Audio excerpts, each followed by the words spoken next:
Então vamos lá para mais um grande debate. O grande debate de hoje começa agora.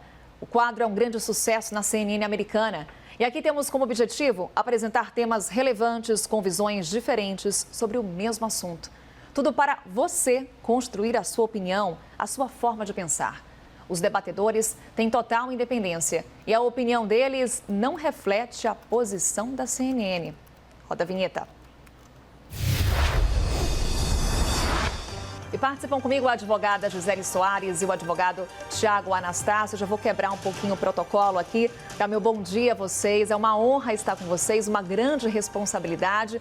Espero que se comportem aqui nesse momento, nesse grande debate. Que bom estar com vocês, que honra.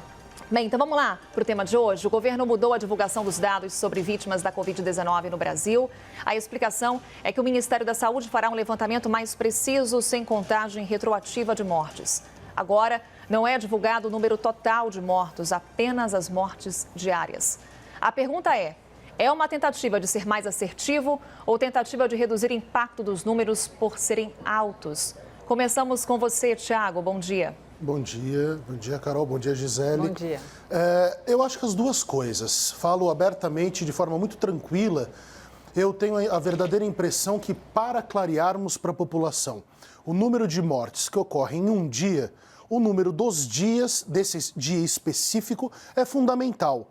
Fica cada vez mais claro para a população e a população vai entendendo cada vez mais a dinâmica dessa pandemia a partir do que é contágio, do contágio, quais são as necessidades das pessoas, necessidades hospitalares e também uma análise da gravidade dessa doença, da Covid-19.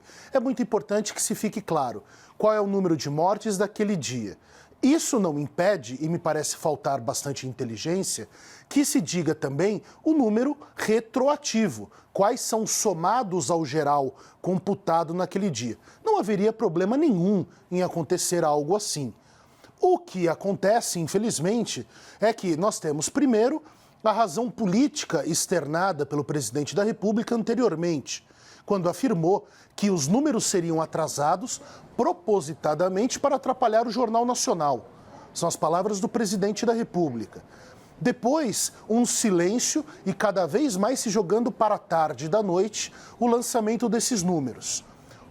Em razão de diversas petições judicializadas, ou seja, com pedidos principalmente da Defensoria Pública, essa que talvez seja a mais valente e a mais importante de todas as instituições públicas, a Defensoria Pública pede, não, é necessário que seja informado por uma razão elementar. Nós estamos falando de saúde da coletividade, estamos falando de uma pandemia e não de um caso isolado que abate uma ou outra pessoa.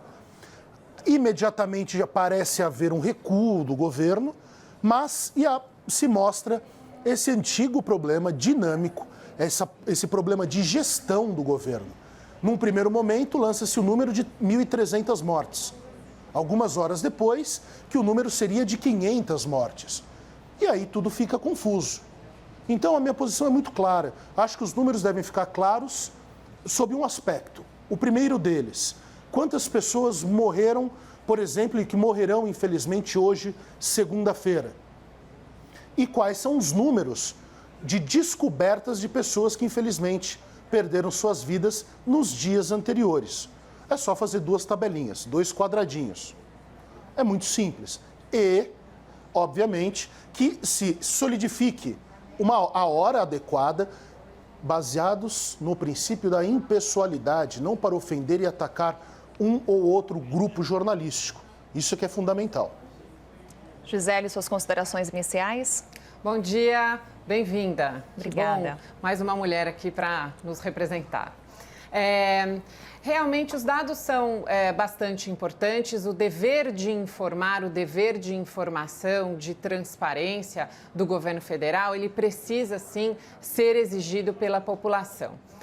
Quando as notícias chegaram, eu fui então até o site do Ministério da Saúde, hoje de manhã, inclusive, fiz uma nova visita ao Ministério da Saúde, justamente para tentar buscar essas informações e para tentar entender qual foi então toda essa celeuma sobre a qual giraram essas discussões no final de semana.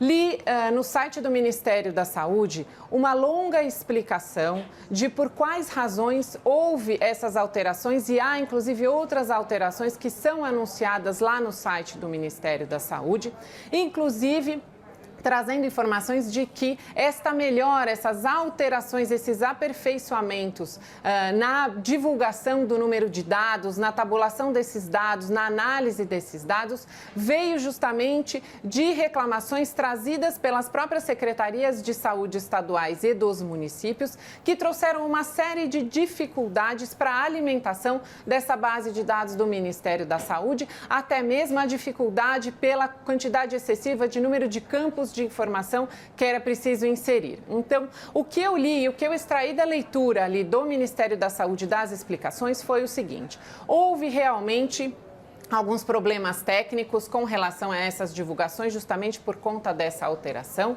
e que essa alteração foi decidida para dar mais atenção e mais transparência justamente aos dados de estados e municípios. O que o Ministério da Saúde demonstra, é essa preocupação com o olhar para as regiões. Isso porque há uma diferenciação muito grande da reação ou do contágio em cada uma das regiões. Nós ouvimos uma entrevista agora há pouco com o ex-secretário Gabardo, que atualmente se dedica aqui ao estado de São Paulo, e ele disse justamente, confirmou essa informação de que nas regiões metropolitanas já há uma queda do número de contágio.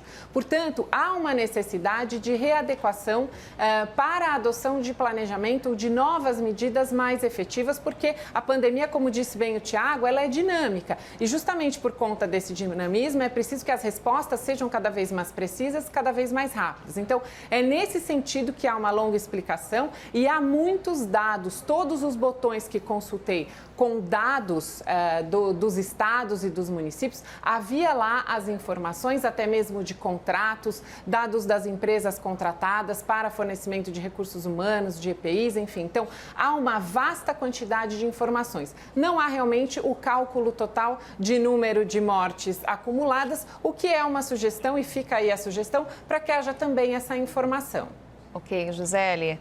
Tiago, você concorda com as considerações da Gisele? Acho que nós vamos sempre, quando falamos de números e falamos da necessidade de clareza dos órgãos públicos para com a população, eu e a Gisele caminhamos muito juntos nessa posição. Sim. O que me afeta e o que me deixa bastante preocupado é aquela história, muitas vezes, e Rui Guerra e Chico Buarque já falavam disso em Calabar, né? A distância entre intenção e gesto. E intenção aqui eu transmuto para o que é motivo. O motivo não é essa melhoria. O motivo era atrapalhar o Jornal Nacional. É a palavra do presidente da República. O meu problema não é que haja melhorias. Se essas melhorias forem estabelecidas, ótimo, maravilhoso. Que bastam 2 tabelas. Povo brasileiro, morreram 900 pessoas hoje. O que já é horrível ser dito, mas infelizmente estamos nessa situação. Estamos todos na mesma embarcação, só não sei qual é o rumo, não sei para onde vamos. Mas morreram tais pessoas hoje. Nas contagens dos dias anteriores, soma-se ao número geral mais 300 mortes, mais 400 mortes. Não há nenhum problema nisso, não há nenhum problema na melhoria de uma sistematização que chega agora, porque a pandemia, tudo bem, ela parece já eterna, mas ela tem 3 meses, ou 3 a 4 meses. Então, não há nenhum problema que haja a cavalgada para lugares melhores, para instrumentalizações melhores e que o governo vá melhorando cada vez mais. O problema é a ordem que foi dada, que era para atrapalhar o Jornal Nacional. Né? Foi o presidente da República que disse isso. Não fui eu que disse isso. Infelizmente, foi o presidente da República. Então... Há uma explicação no site para isso, Tiago, especificamente com relação ao horário. O que explica o Ministério da Saúde é o seguinte, que todas as informações dos estados e municípios, elas devem chegar para o Ministério da Saúde até às 18 horas. 18 horas para compilá-los. Exato. 18 horas de cada estado, de cada município, mas nós temos um problema também de fuso horário no Brasil. Fuso horário, exatamente. Então, a explicação do Ministério da Saúde é que não há tempo hábil. ouvindo essas informações com essa diferença de horário por conta dos fusos horários até às 18 horas, para uma compilação segura desses dados com a verificação do Ministério da Saúde, porque realmente, Tiago, nós temos que concordar que divulgar dados para depois retificá-los gera o que você bem criticou, que é essa confusão. Houve, no começo da pandemia, não sei se você está lembrado, houve também uma divulgação de números equivocados que depois de uma hora foram retificados e já geraram também um grande pânico, uma grande preocupação. Então, e, infelizmente, sempre para cima, né? Exatamente. Naquela época, sempre para cima. Exatamente. Então,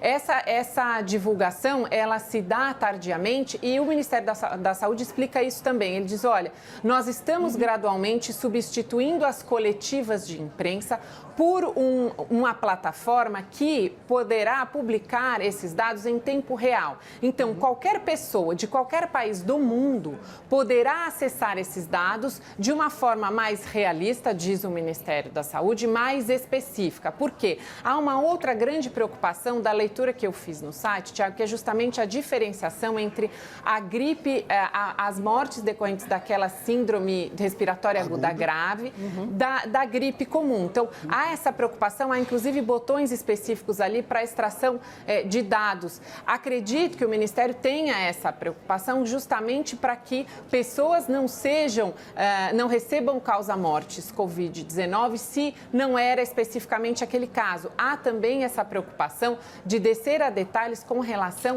à vida pregressa ou histórico destes pacientes. Então, idade, sexo, comorbidades, enfim, tudo isso. Então, a explicação que há no site do Ministério da Saúde para essa divergência de horário é justamente a questão da dificuldade de compilação e, por conta disso, então, elas vêm sendo retardadas. E aí, a resposta que eles dão é que a intenção é de que essas atualizações sejam feitas de forma cada vez mais célere, muito próximas do tempo real, inclusive com o aumento das testagens e também com a tentativa de resolver aqueles casos represados de verificações que justamente comprometem esses dados. Exatamente. E jogando agora mais uma informação para o nosso debate, o Conselho Nacional dos Secretários de Saúde agora tem um site chamado Dados Transparentes para atualizar os números da Covid-19 no Brasil. Tiago, o próprio nome Dados Transparentes já é uma resposta a essa ação do governo federal? Pode ser.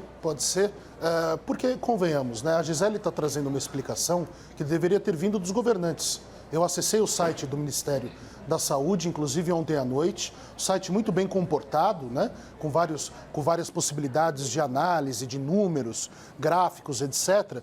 O grande problema é o seguinte, as pessoas não têm, em regra, o costume de acessar os sites das instituições republicanas. Não há esse costume. Nós ainda somos um país da palavra, nós somos um país muito ligado à personificação das coisas e não das instituições.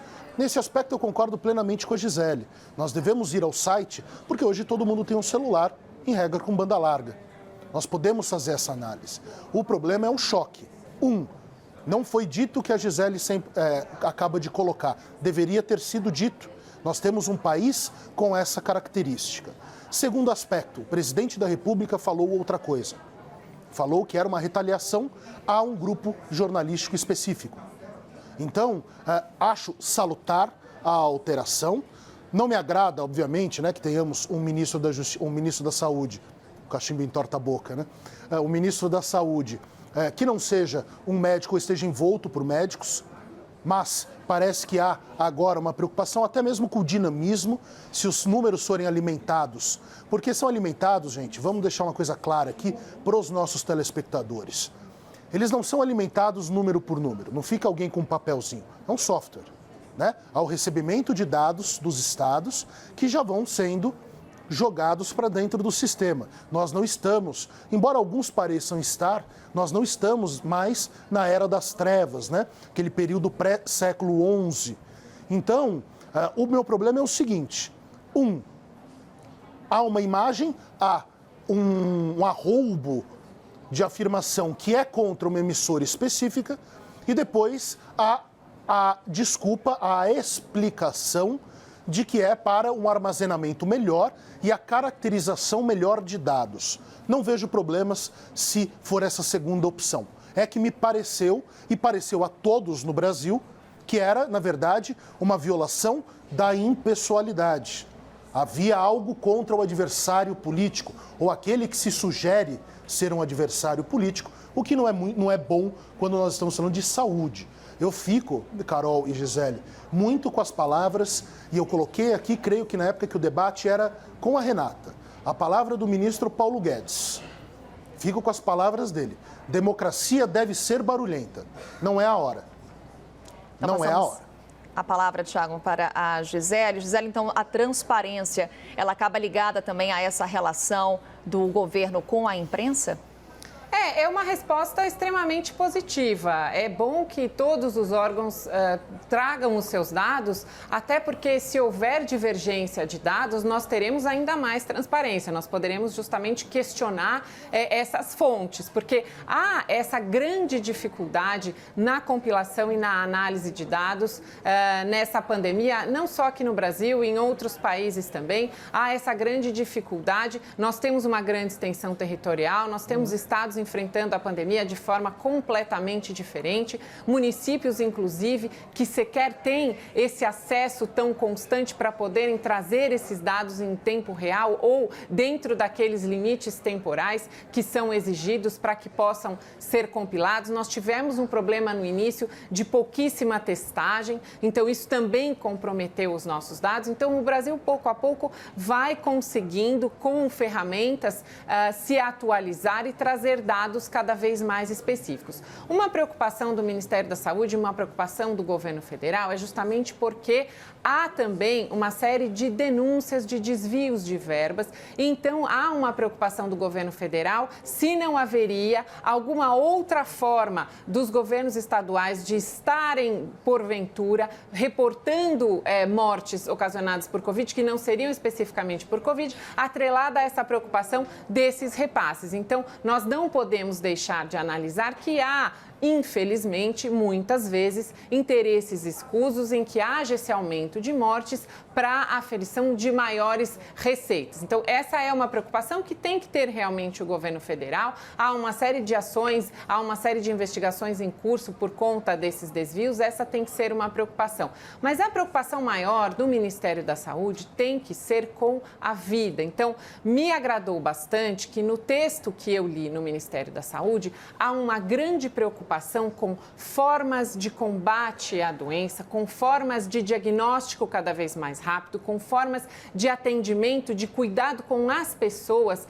cada vez mais célere. Essa é a parte muito importante. Não estamos aqui, não estou de maneira nenhuma desrespeitando ou diminuindo a importância da compilação de dados de fatalidades, mas é importante que o Ministério da Saúde se dedique, sim, arduamente à manutenção da vida das pessoas, a essa verificação. Houve, inclusive, 3 dias atrás, Thiago, uma retratação daqueles autores do artigo que falava justamente contrariamente à cloroquina. Esses autores... A hidroxicloroquina. Exato. Eles retiraram aquele artigo publicado na revista The Lancet justamente por questão de dificuldade da qualidade dos dados. Então, eles disseram, olha...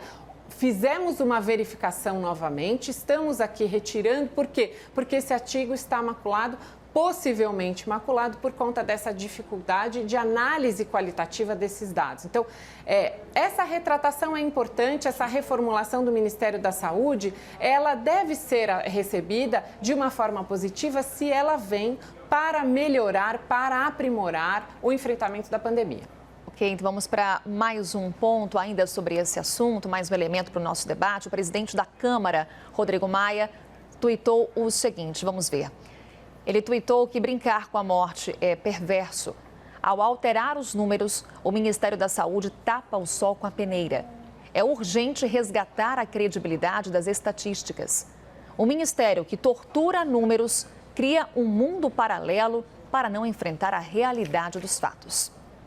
Seguimos o nosso debate com o Thiago. Thiago, Rodrigo Maia disse então que o governo criou um mundo paralelo para não enfrentar a realidade dos fatos. Você concorda? Não, eu não concordo com o presidente da Câmara. Eu acho que existe a possibilidade real de ser apenas um incremento nessa metodologia de análise. Eu entendo, eu não concordo, mas eu entendo as afirmações dele. O povo brasileiro precisa entender que é exatamente isso, né? Às vezes discordar não significa destruição do adversário e do argumento. Ele pode ter elementares de razão a partir da sua atuação. E eu não concordo com o presidente da Câmara, mas eu entendo a posição dele. Por quê? Não há uma explicação, por exemplo, ontem, não há explicação do porquê o número de 1.300 foi para 500. Isso parece ser uma manipulação? Parece. Parece de fato? Parece.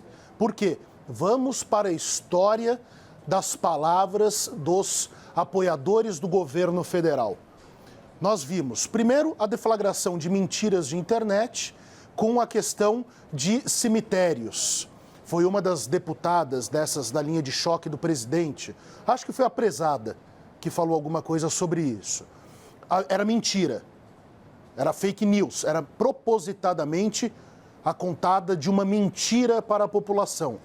Depois vai pairando no ar, já como uma nuvem esperando a chuva das mentiras, o quê? Que há um incremento proposital, vejam a acusação que se faz, um incremento proposital a partir dos governadores para ter mais dinheiro em seus estados. Essa é uma acusação grave. Essa é uma acusação grave. Eu gostaria de ver e de saber, e creio que Gisele também, qual é a investigação da Polícia Federal que há sobre o tema e por que Polícia Federal? Porque o dinheiro vem da União, logo a competência da Polícia Federal para investigar e a posição do Ministério Público. Ou nós estamos indo atrás de aleivosias, de mentiras de internet. Então, pera lá. Eu posso discordar do presidente da Câmara dos Deputados, mas esse diagnóstico é um diagnóstico que tenhamos, talvez, que fazer. Eu estou vendo, eu estou ouvindo, eu estou analisando há bastante tempo essa questão e vejo que paira essa nuvem escura sobre a questão das verbas federais e essa sempre informaçãozinha que vai sendo jogada, semeada, para ver se colhe frutos, que é a da mentira sobre os números vindos do Estado para mais dinheiro. Enquanto a Fiocruz já disse, se forem recontar, o número vai ser maior. A Fiocruz, a Fundação Oswaldo Cruz, a mais importante das nossas organizações institucionais sobre sanitarismo. Então, eu vejo com bastante preocupação, acho que o presidente da Câmara não está certo nesse momento, mas talvez ele tenha mais informações do que eu. O diagnóstico me parece interessante. Nesse momento, eu fico com as palavras. Eu tendo a acreditar no Ministério da Saúde e tendo a acreditar também nas palavras do presidente da República. Talvez eu ainda seja inocente demais. Concluindo então, Tiago, vamos para a Gisele. Gisele, você concorda com o Tiago ou com o presidente da Câmara? Ou com nenhum dos dois? O presidente da Câmara perdeu novamente a oportunidade de não se manifestar ou de se manifestar de uma forma mais propositiva. É a segunda manifestação que eu vejo, pelo menos recente, em que ele é infeliz, para dizer o mínimo. São palavras muito duras, um Twitter muito pesado, que é completa desinformação, justamente porque bastava que o presidente fosse ao site do Ministério da Saúde, que visitasse ali as informações contidas, que então buscasse essas informações mais detalhadas, como eu fiz, como toda pessoa pode fazer, e então aí sim fazer eventualmente uma crítica talvez construtiva e uma crítica mais embasada em dados. Palavras muito fortes, como tortura aos dados, tapar o sol com a peneira, quando, na verdade, não é nada disso que está lá no texto do Ministério da Saúde, inclusive o reconhecimento por essas falhas no sistema, por essas dificuldades de compilação que vem enfrentando e apresentando de forma transparente quais serão as alterações que virão no futuro para a demonstração desses dados. O presidente da Câmara, Rodrigo Maia, recentemente também fez troça de um parlamentar quando o parlamentar se manifestava contrariamente a manifestantes que haviam queimado uma bandeira nacional. Ele então fez uma piada bastante infeliz e disse, então vão queimar também as faixas fora STF, como se houvesse possibilidade de comparação entre queimar uma bandeira e uma faixa numa manifestação, mas enfim, é só uma crítica pontual, justamente para mostrar que se o presidente da Câmara pretende ser um estadista, pretende ser reconhecido como um primeiro-ministro, como é alardeado lá em Brasília, então que ele haja como tal e que ele traga então palavras mais propositivas e que não se valha desse oportunismo, deste momento em que há uma mudança no Ministério da Saúde, que pelo Ministério da Saúde, pelas suas manifestações, são mudanças para melhor. Então, o Ministério da Saúde busca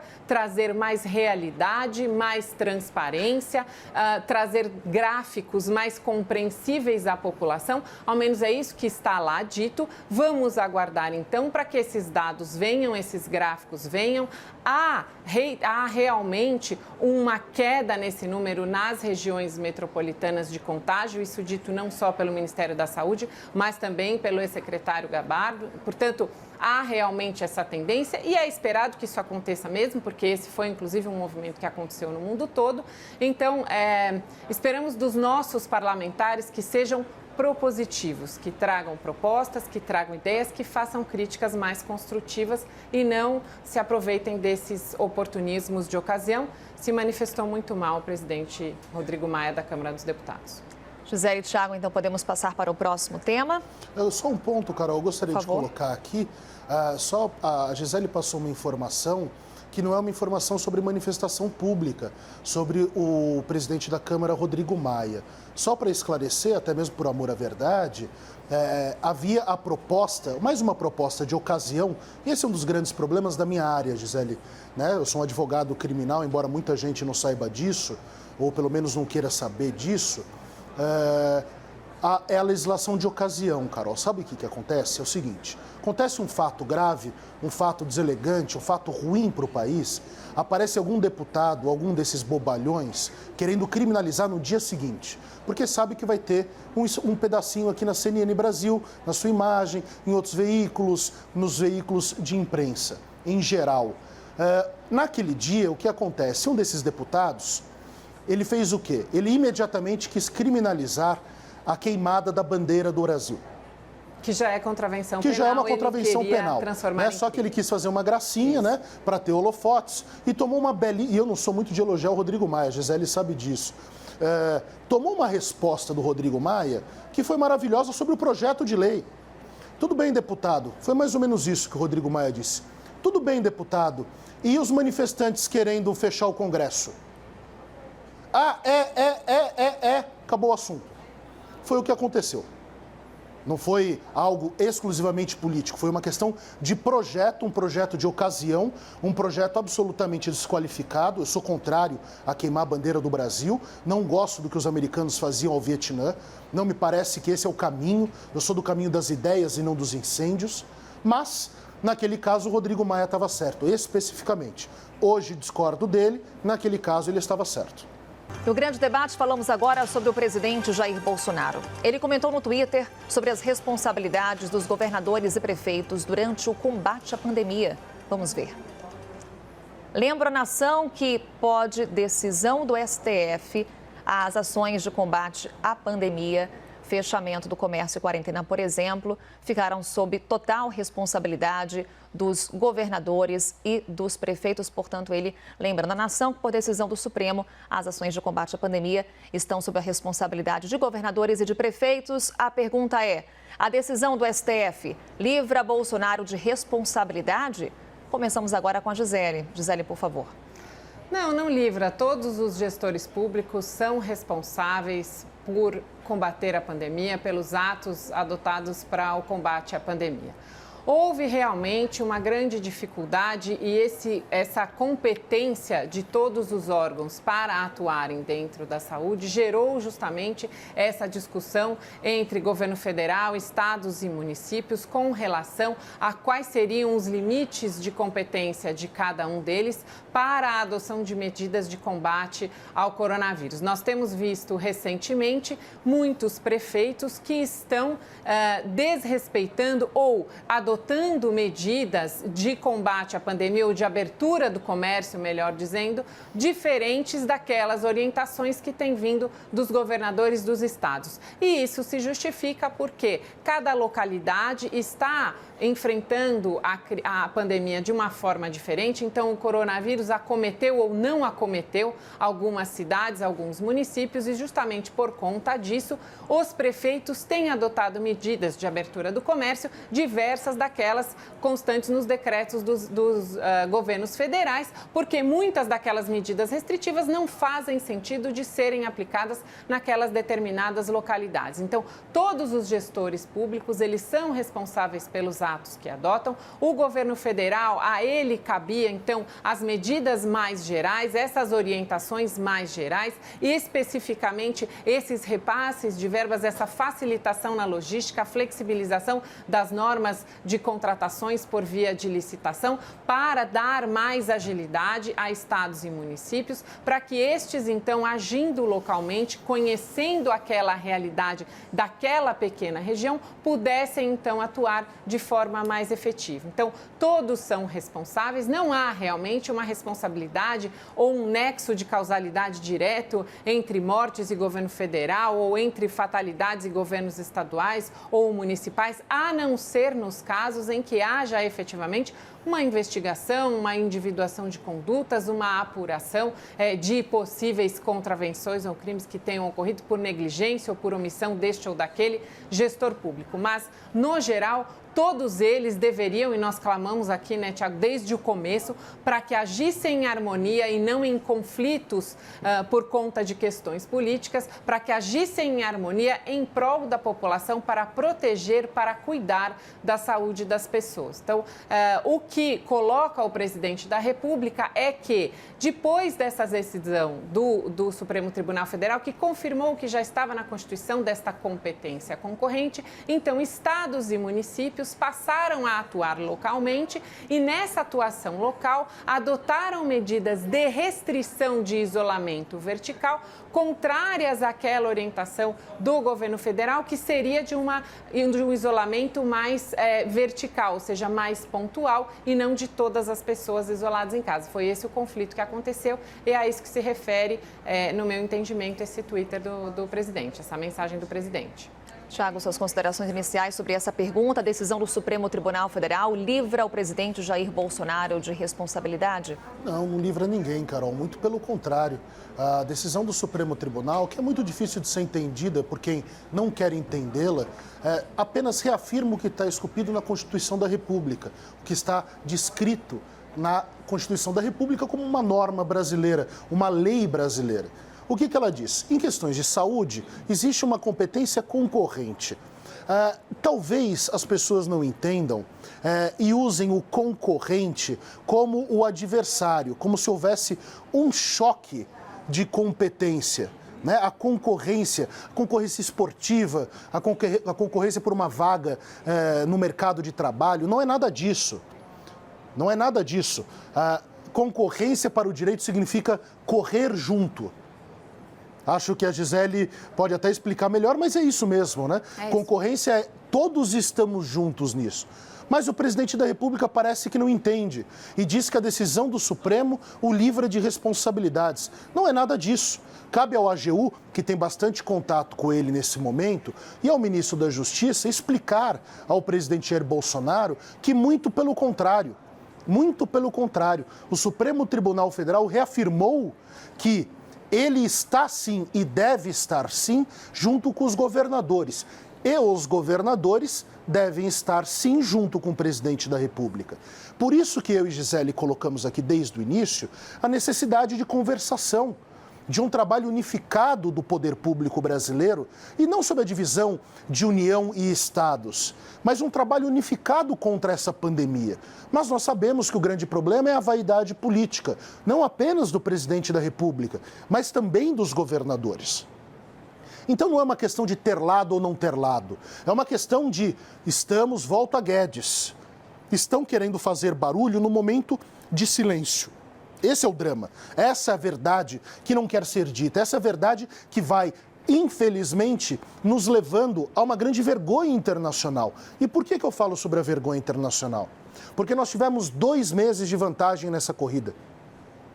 Nós saímos, se fosse uma corrida, aquelas que dá uma volta inteira nas Olimpíadas, nós saímos na frente, nós saímos muito na frente de todos os outros países. E esse desgoverno, e aí não é a questão crítica ao presidente Jair Bolsonaro apenas, esse desgoverno, eu digo esse desgoverno político, essa coisa da política pela política, das vaidades, fizeram nós perdermos totalmente a vantagem de 2 meses que nós tínhamos para a Europa. Basta ver não os números absolutos, mas o número de mortes para cada 100 mil habitantes. E a progressão que existe, e aí os diagnósticos, na verdade não diagnósticos, prognósticos das mais importantes instituições, inclusive americanas. Eu não me lembro bem o nome agora da instituição, mas é a que abastece a Casa Branca com números, que diz que nós teremos, muito provavelmente, o número de mortes já em agosto horripilante.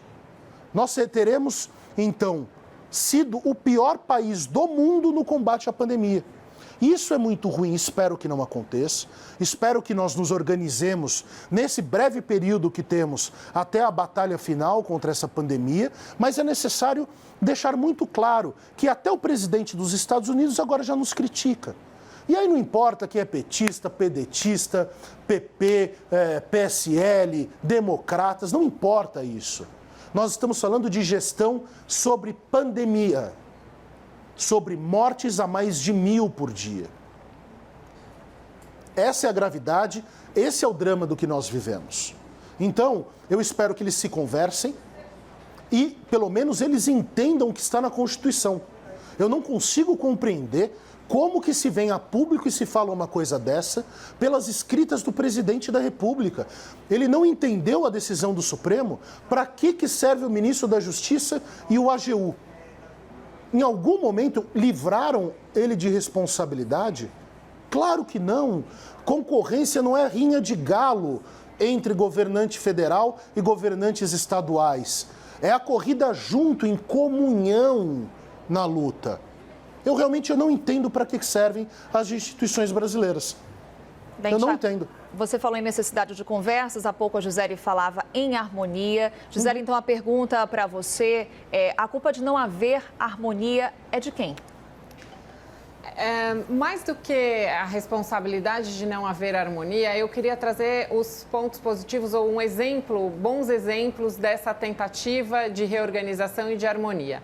Uma delas foi justamente aquela reunião em que o presidente se sentou com todos os governadores e ali houve, então, um início muito importante e bastante propositivo para justamente essa reconstrução da harmonia. A pandemia veio, assustou a todos, trouxe, inclusive, muitas vezes, Thiago, e isso inegável, um certo oportunismo político. Sim, de todos os lados. Essa manifestação, por exemplo, dos Estados Unidos e chamando a atenção para um prognóstico terrível para o Brasil, talvez também seja uma forma de desviar a atenção de que nos Estados Unidos hoje os números são realmente horríveis e ele é o líder, então é o epicentro do mundo nos números. E aqui no Brasil a mesma situação. Nossos políticos muitas vezes se esqueceram do povo, se esqueceram que estão lá votados, eleitos pelo povo e foram então buscar protagonismos individuais ou buscar oportunidades futuras para alçarem posições políticas melhores, almejadas por eles talvez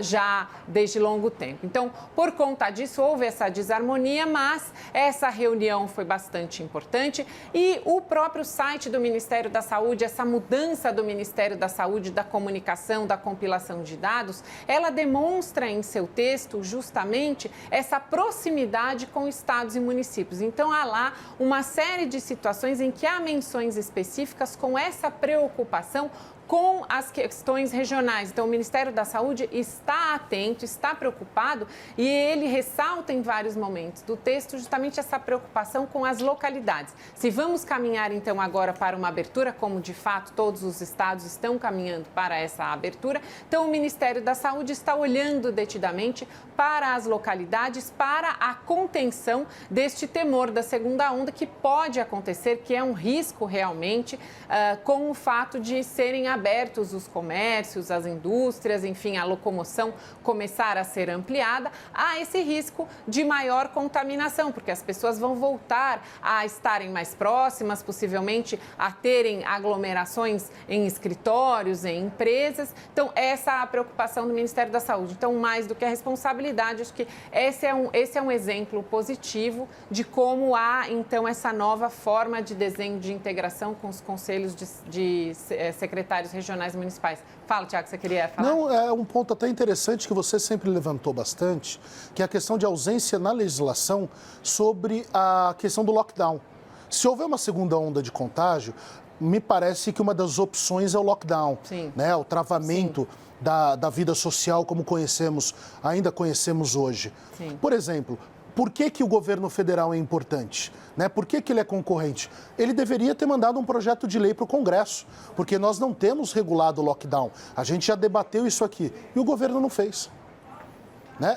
Então, veja só, não haveria problema, dentro do dinamismo dos governos, que houvesse a abertura gradual. Eu sou contrário que isso seja feito no pico da pandemia, como está sendo feito agora. Isso, para mim, é um nonsense. Né, uma viagem de ácido, eu não entendo como é que isso está acontecendo, e não é o governo federal, isso daí eu estou falando dos governadores também. Né? Estamos chegando no pico da pandemia e agora vai abrir, devia ter sido o contrário. Mas tudo bem. Prefeitos também, né, Tiago? Prefeitos também, respeitando, inclusive, decretos estaduais. Eu realmente não... Você conseguiu entender essa lógica? Olha, agora é o momento mais grave, então agora vamos relaxar. Eu não entendi, eu realmente não entendi. Mas... Por exemplo, a demonstração que a competência é concorrente, e talvez o governo federal precise entender isso, e, por exemplo, o ministro André Mendonça é um professor de direito, ele deveria já ter explicado, é o seguinte, é possível que a atitude de agora necessite de medidas que não estão na lei e não enviaram um projeto de lei.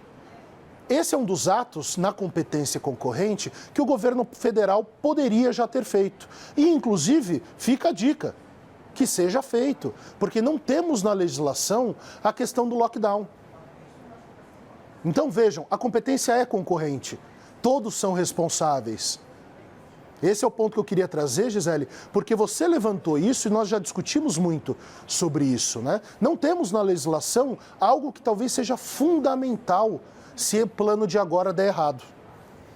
Na Lei Federal de Combate à Pandemia, há as regras gerais com relação ao isolamento. Não há realmente a expressão lockdown, esses anglicismos que me incomodam. Eu também, no direito penal nós temos isso direto. O compliance, não sei o quê. Exato, fake news e nada disso é conceito jurídico, então fica muito difícil de encaixarmos. É que é mais fácil falar inglês do que português. Porque essas novidades são sempre mais elásticas e dão aso a muitas interpretações, a múltiplas interpretações. O que traz insegurança jurídica. Mas o lockdown ele acabou sendo decretado em alguns estados e municípios baseado justamente nos decretos estaduais que foram elaborados com base nessa lei federal e também em decretos municipais, além de decisões judiciais que também se valeram justamente de todas essas legislações para decretarem um lockdown. Esperamos que isso não aconteça, realmente não há uma previsão o que é um erro, né, Gisele? Porque, como é do direito de ir e vir, não poderia ser do Estado. Exatamente. Esse é um erro. Exatamente.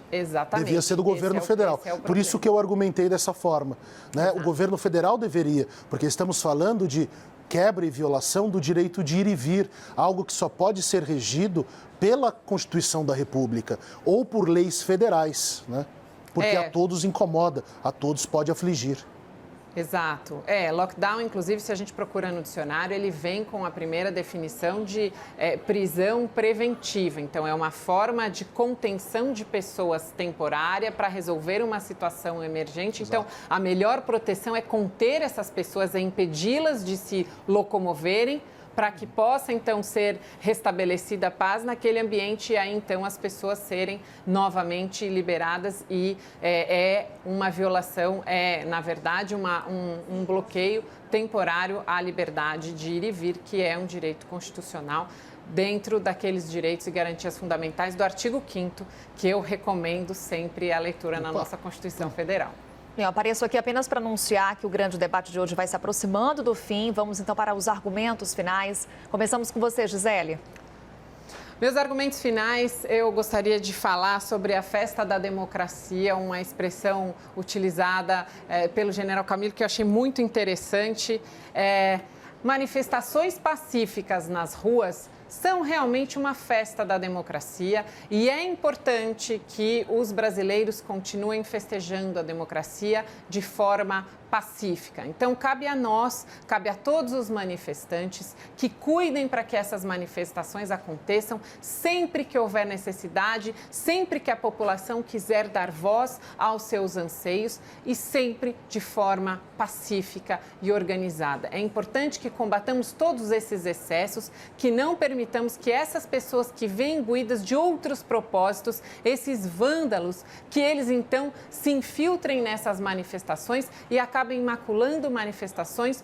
Ontem houve manifestações pacíficas pró-governo, contra o governo, com bandeiras muito importantes contra o racismo.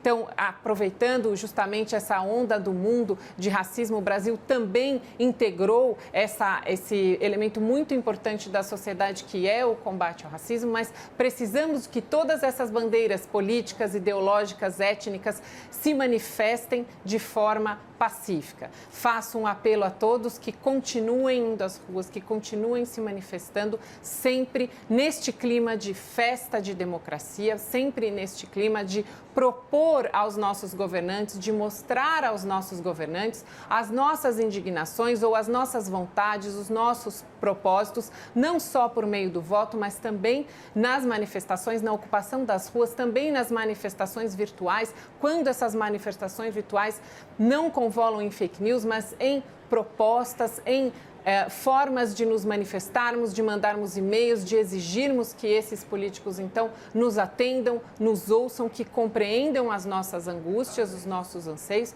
mas sempre de forma pacífica. Agradeço aos policiais militares, às Forças de Segurança Nacional, que garantiram a todos ontem manifestações absolutamente pacíficas. É isso que esperamos. Vamos clamar sempre pelas nossas liberdades de uma forma muito pacífica, muito tranquila, ocupando as ruas, levando faixas, levando as pessoas e tomando muito cuidado com as aglomerações até que haja, então, uma vacina para o coronavírus que vem acometendo muitas pessoas que se aproximam, que se aglomeram nesses ambientes públicos. Tiago, suas considerações finais, por favor. Obrigado, Carol. Obrigado, Gisele, pelo debate. Eu gostaria de falar sobre a sanidade nesses meus argumentos finais. Um dos grandes dramas humanos históricos é a sanidade, a insanidade, para falar de sanidade, a insanidade dos jovens apaixonados e a insanidade dos velhos que muitas vezes já deixaram suas boas ideias de lado e se tornaram figuras já fora do seu tempo. Eu digo isso por quê? Porque eu vi esses ímpetos juvenis bobos, violentos, com muito pouco conhecimento sobre o mundo ao final das manifestações de ontem, maculando não as manifestações, mas dando asa ao que há de pior, que são esses grandes argumentadores de internet, essa horda de verdadeiros perdidos, não só na vida real, mas das pessoas que vivem exclusivamente em razão de aplicativos de celular. A esses jovens eu preciso dizer para eles uma coisa hoje: vocês não têm razão.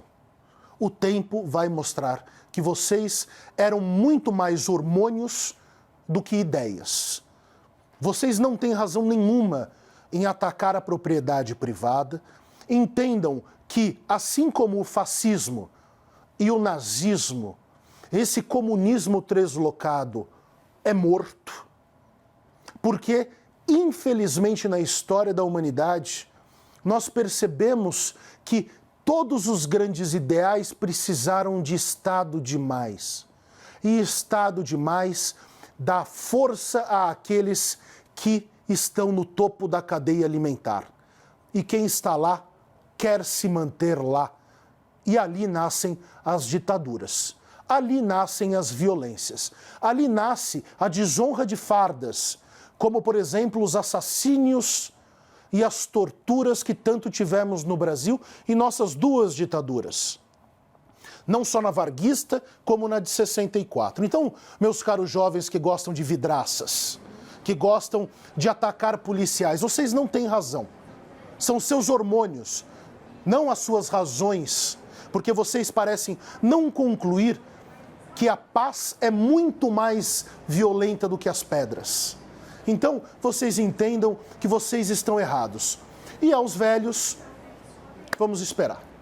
Tiago Anastácio, Gisele Soares, obrigada mais uma vez. E amanhã estaremos então de volta aqui com um grande debate. Lembrando que todas as edições do Grande Debate estão disponíveis na íntegra no nosso site, cnnbrasil.com.br, no nosso canal oficial do YouTube e também em formato podcast em todas as plataformas de áudio.